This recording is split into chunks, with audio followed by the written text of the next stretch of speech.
Pam. I'm back with another little quilting story for you today. I started making these log cabin triangle blocks probably a year and a half ago from a template that's kind of a unique way of doing it. And some friends of mine have seen me working on this and wanted more instruction on how to make it work. So I thought the best way would be for me to put together this little video. So what we're talking about today is this triangle, which is made as you normally would a log cabin block with strips going out from the center. And so very simple, actually.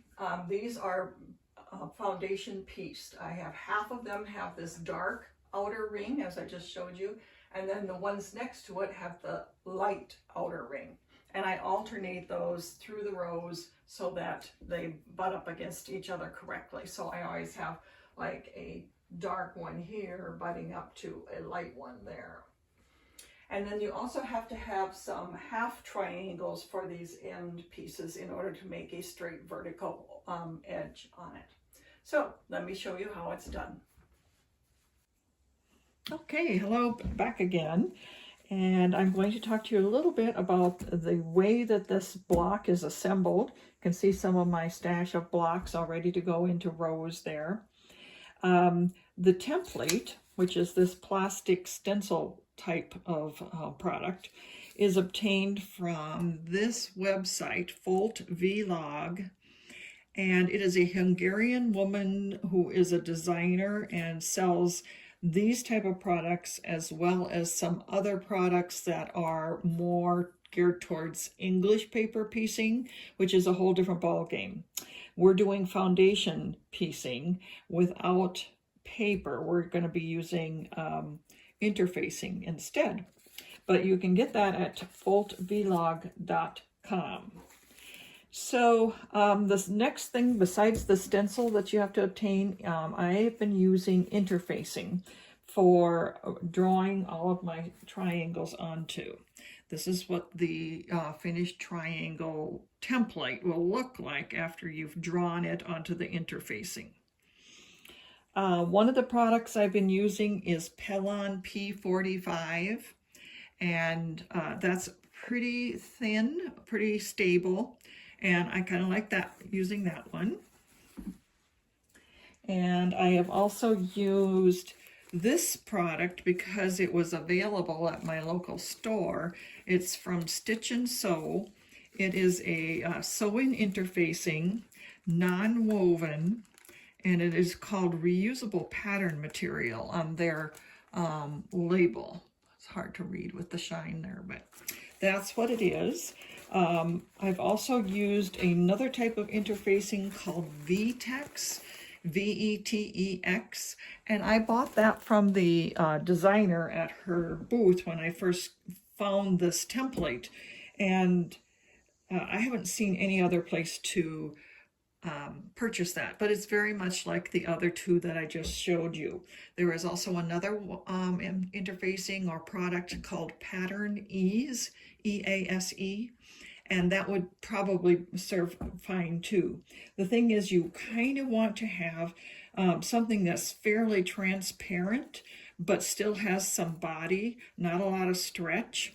I don't iron on this. I have had experiences with interfacings before that they crinkle up when the iron is too hot on them.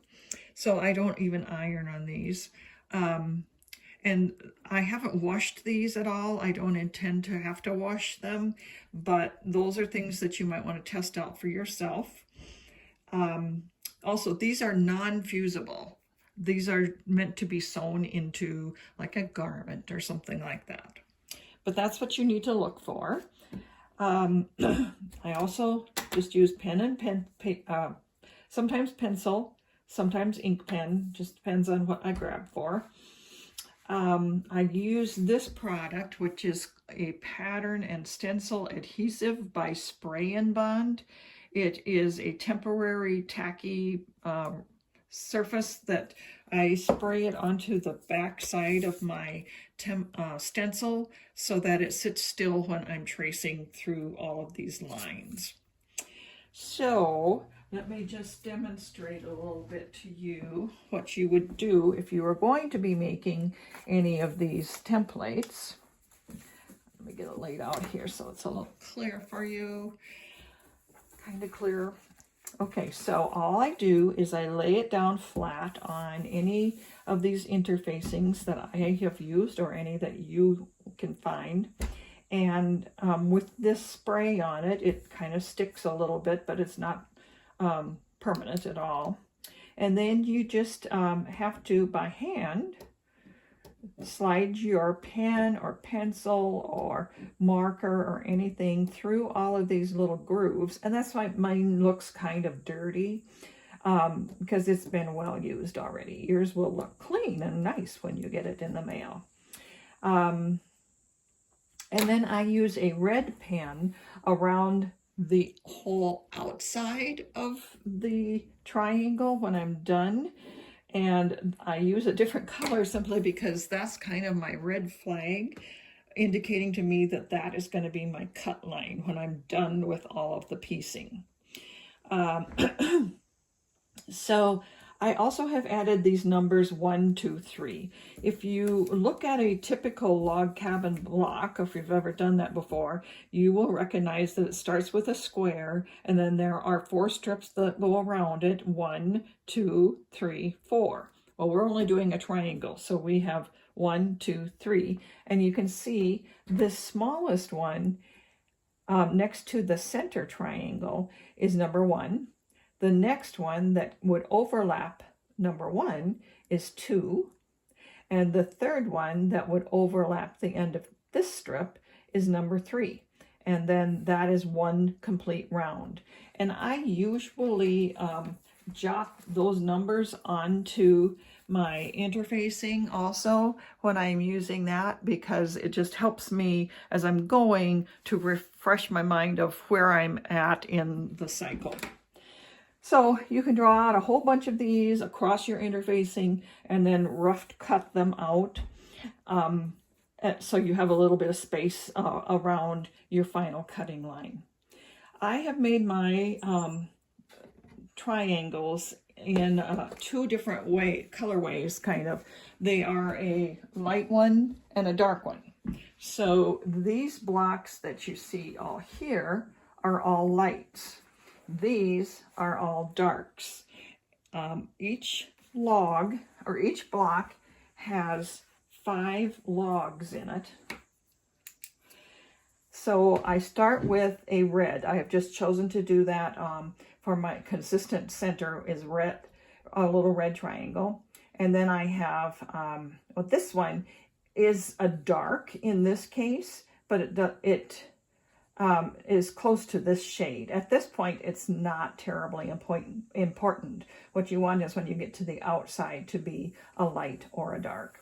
So you will have 1, 2, 3, 4, 5 strips on each one of these blocks as you move away from the center. And if they end in a dark fabric and you're alternating from dark, light, dark, light, dark, then you will have the outer side consistently dark in these. If you move over to the light blocks, you will start with, again, that red triangle in the middle, and then a light, dark, light, dark, light. And that is how I get my contrast in the rows between the blocks.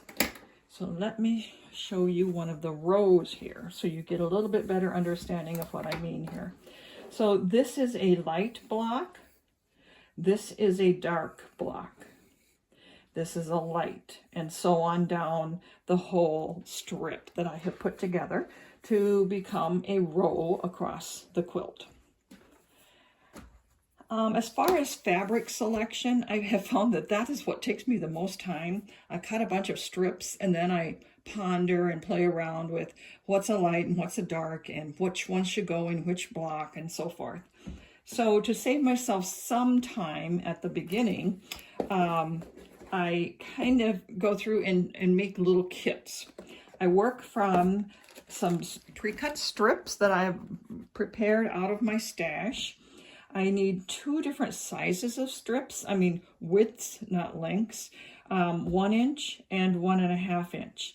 The 1.5 inch strips are necessary for this outer border because you need to have extra space here for your seam allowance. As you can see where that black line is, that's going to be the seam of joining it to the next block. So I make that strip a little bit wider, and I do some that are lights, some that are darks. Same thing here with the rest of the strips that are 1 inch wide, some lights and some darks, and as I use them up, I have to add more into the picture. I also have pre-cut just a bunch of little red squares that will be my center triangle when I lay that on there. And then what I prefer to do is lay out a bunch of strips and make up a little kit for myself for each block. So we'll start with the red square in the middle, and then I'm going to add a light, and then I picked a dark, and then a light, and then a dark, and then finally a wider strip on the outside that is a light. And these strips need to be minimum 1 inch. They can be a little bit wider if you want, but the outside one really needs to be about 1.5. You can test this out on your own as you're constructing these blocks using the foundation piecing method that you would do with paper piecing. I'm going to put a couple of links in the description below about where to find some good instruction on the process of paper piecing, which translates directly over to foundation piecing on interfacing, except you don't rip anything out when you're done. On paper piecing, you tear out the paper. This one, you leave it in. As you can see on the back of all of my blocks, there's still interfacing in there. So the other thing that I need to add as a reminder is that you will end up with some end triangles, but they're only going to have to be, they only need to be half of a triangle actually.